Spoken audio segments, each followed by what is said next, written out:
আওয়ামী লীগ নিষিদ্ধ করার দাবি সরকার গুরুত্বের সঙ্গে বিবেচনা করছে এমন তথ্য জানিয়েছেন প্রধান উপদেষ্টার উপপ্রেস সচিব আবুল কালাম আজাদ মজুমদার।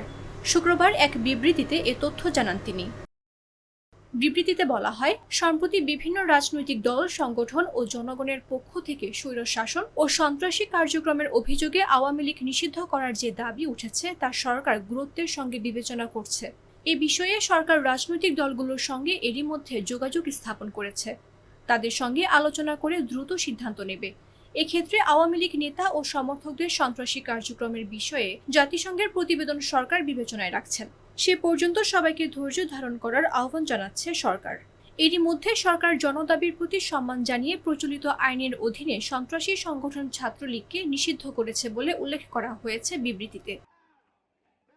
এতে আরও বলা হয়, মানবতা বিরোধী অপরাধের সঙ্গে জড়িত সংগঠনের বিরুদ্ধে ব্যবস্থা গ্রহণের জন্য সরকারের পক্ষ থেকে আন্তর্জাতিক অপরাধ আদালত আইনে প্রয়োজনীয় সংশোধনী আনার উদ্যোগ নেওয়া হয়েছে।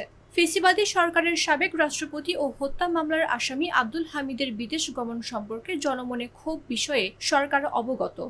এ ঘটনার সঙ্গে জড়িত সবার বিরুদ্ধে উপযুক্ত আইনগত ব্যবস্থা নিতে সরকার বদ্ধপরিকর বলেও উল্লেখ করা হয় বিবৃতিতে।